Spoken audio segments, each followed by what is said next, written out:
ఆంధ్ర తెలంగాణలో తక్కువ ఫీజులతో high quality results ఇస్తున్న ఏకైక సంస్థ తిరుమల్ ఐఏఎస్ ఇన్స్టిట్యూట్. నమస్తే, నేను విజయ్.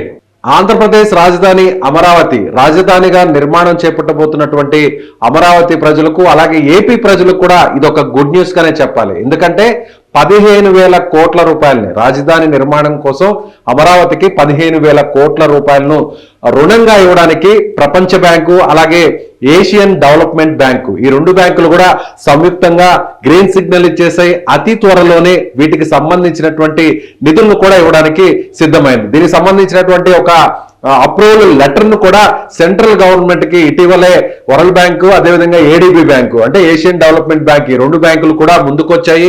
దాదాపుగా 15,000 కోట్ల రూపాయలను ఇవ్వడానికి సిద్ధంగా ఉన్నామంటూ కూడా ఈ బ్యాంకులు కూడా ప్రకటించింది. ఇప్పటికే దాదాపుగా అంటే అమరావతి నిర్మాణం కోసం ఇప్పటికే దాదాపు ఆగస్టు మాసం నుంచి కూడా అటు ముఖ్యంగా వరల్డ్ బ్యాంక్ నుంచి నిధులు తీసుకురావడం కోసం అటు రాష్ట్ర ప్రభుత్వం అదేవిధంగా కేంద్ర ప్రభుత్వం రెండు కూడా సంయుక్తంగా ఇప్పటికే అనేక ప్రతిపాదనలు కూడా పంపాయి. జనరల్ గా కూడా ఇదొక గుడ్ న్యూస్ గా మేజర్ గుడ్ న్యూస్ గా చెప్పాలి. ఎందుకంటే ఇప్పటి వరకు కూడా రాజధాని నిర్మాణానికి సంబంధించినటువంటి అన్ని రకాల ఏర్పాట్లు పూర్తి చేస్తున్నటువంటి ప్రభుత్వం అందుకు అవసరమైనటువంటి నిధులను కేంద్ర ప్రభుత్వం ఇవ్వాలి అనేటువంటి ఆలోచన చేయడం, అందుకు తగ్గట్టుగానే కేంద్రం కూడా ఇటీవల బడ్జెట్ కి సంబంధించినటువంటి బడ్జెట్ నిధుల్లో కూడా ఒక ప్రకటన కూడా చేసింది. ఏపీకి రాజధాని నిర్మాణం అమరావతి కోసం ఈ ఏడాది 15,000 కోట్ల రూపాయలను ఇవ్వబోతున్నట్టుగా కేంద్ర ప్రభుత్వం ప్రకటన చేసింది.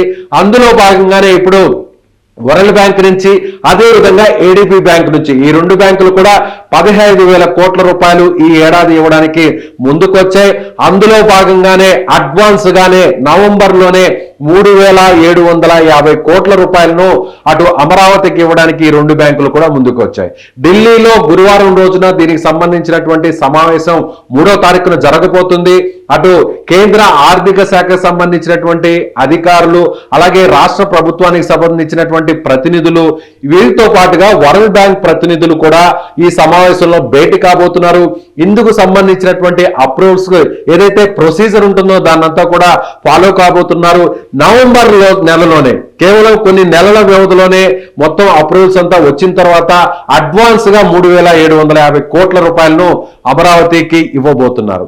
మరొక విషయం ఏంటంటే వరల్డ్ బ్యాంకు అదేవిధంగా ఏడీబీ బ్యాంకు ఇంత పెద్ద బ్యాంకులు ఎక్కడైనా కూడా రుణాలు ఇవ్వాలన్నా కూడా ఏ దేశానికైనా ఏ రాష్ట్రానికైనా ఏ ప్రాజెక్టుకైనా కూడా రుణాలు ఇవ్వాలంటే జనరల్ గా మినిమంలో మినిమం అంటే 1 సంవత్సరం కాలం పడుతుంది. కానీ ఈ అమరావతి ప్రాజెక్టు కోసం అమరావతిలో క్యాపిటల్ నిర్మాణం కోసం కేవలం 3 నెలల వ్యవధిలోనే 15,000 కోట్ల రూపాయలను ఇవ్వడానికి ముందుకొచ్చింది. దీనికి కారణం అటు రాష్ట్ర ప్రభుత్వం ఉన్నటువంటి చిత్తశుద్ధి అదేవిధంగా కేంద్ర ప్రభుత్వంలో ఉన్నటువంటి పెద్దలకు సంబంధించినటువంటి సహకారం. అటు ఏపీ గవర్నమెంట్ అలాగే సెంట్రల్ గవర్నమెంట్ ఈ రెండు గవర్నమెంట్లు కూడా సంయుక్తంగా వరల్డ్ బ్యాంకును కోరడం, ఆ వెంటనే వరల్డ్ బ్యాంక్ కూడా ఒప్పుకోవడం. మరొక విషయం ఏంటంటే రాజధానిలో ఇప్పటికే కొన్ని నిర్మాణాలు ప్రారంభ దశలో ఉన్నాయి. అంటే గతంలో జరిగినటువంటి అంటే టీడీపీ ప్రభుత్వ హయాంలో జరిగినటువంటి నిర్మాణాలను తిరిగి యథావిధిగా కొనసాగించడానికి రైతులకు సంబంధించినటువంటి పొలాలు భూములు ఇచ్చినటువంటి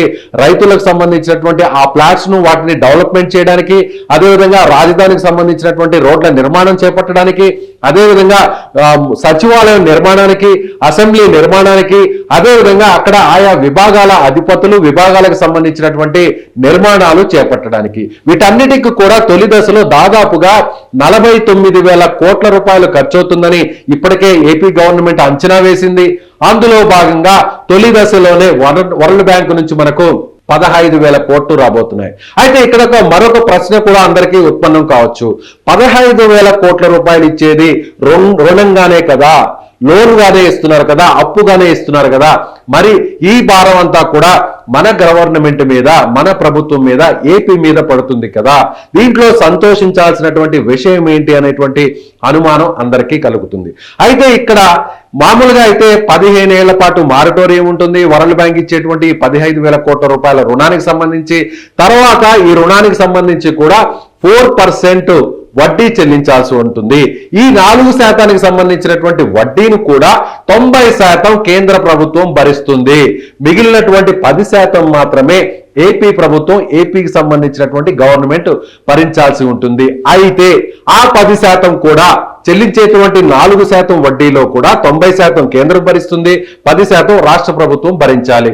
అయితే ఆ 10% కూడా కేంద్రం వివిధ రూపాల్లో ఆ నిధుల్ని తిరిగి రాష్ట్ర ప్రభుత్వానికి ఇవ్వడానికి సిద్ధంగా ఉంది. ఇందుకు సంబంధించి కూడా ఒక గ్రీన్ సిగ్నల్ కూడా ఇచ్చేసినటువంటి పరిస్థితి. అయితే ఎక్కడ ఒక్క రూపాయి కూడా మనకి వడ్డీ భారం లేకుండానే, అప్పు భారం లేకుండానే సో మనకి ఏపీకి అమరావతి రాజధాని నిర్మాణానికి 15,000 కోట్ల రూపాయలను రాబోయేటువంటి కొన్ని నెలల్లోనే రిలీజ్ చేయడానికి వరల్డ్ బ్యాంక్ అలాగే ఏడీబీ ఏషియన్ డెవలప్మెంట్ బ్యాంకు ముందుకు వచ్చాయి. ఇది అమరావతికి నిర్మాణానికి పూర్తి స్థాయిలో అమరావతి నిర్మాణం పరుగులు తీయడానికి, అమరావతి రాజధాని ఒక ప్రపంచ నగరంగా ఏర్పాటు కావడానికి నేరుగా ప్రపంచ బ్యాంకే, వరల్డ్ బ్యాంకే ముందుకు రావడం, ఏషియన్ డెవలప్మెంట్ బ్యాంకే ముందుకు రావడం, దాదాపుగా 15,000 కోట్ల రూపాయలను ఇవ్వడానికి ముందుకు వచ్చినటువంటి పరిణామం. ఇది ఒక శుభ పరిణామం చెప్పాలి.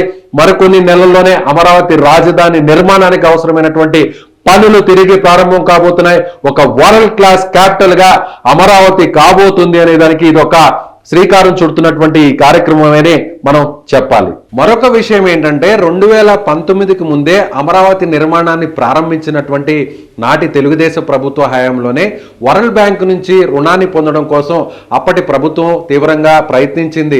అయితే ఆ తర్వాత 2019 తర్వాత వైసీపీ అధికారంలోకి వచ్చిన తర్వాత వరల్డ్ బ్యాంక్ ముందుకొచ్చింది. 3,500 కోట్ల రూపాయలని ఆ రాజధాని నిర్మాణం కోసం ఇవ్వడానికి తాము సిద్ధంగా ఉన్నామంటూ కూడా వరల్డ్ బ్యాంక్ ముందుకు వచ్చింది. అయితే అప్పటి ప్రభుత్వం 3 రాజధానుల అంశాన్ని తెర మీదకి తీసుకురావడం, అమరావతి కేవలం శాసన రాజధానిగానే పరిమితం చేయబోతున్నామంటూ అనేటువంటి ప్రకటన చేయడంతో ఒక్కసారిగా అమరావతి రాజధాని నిర్మాణం అంతా కూడా పూర్తిగా ఎక్కడికక్కడ నిలిపివేసినటువంటి పరిస్థితి.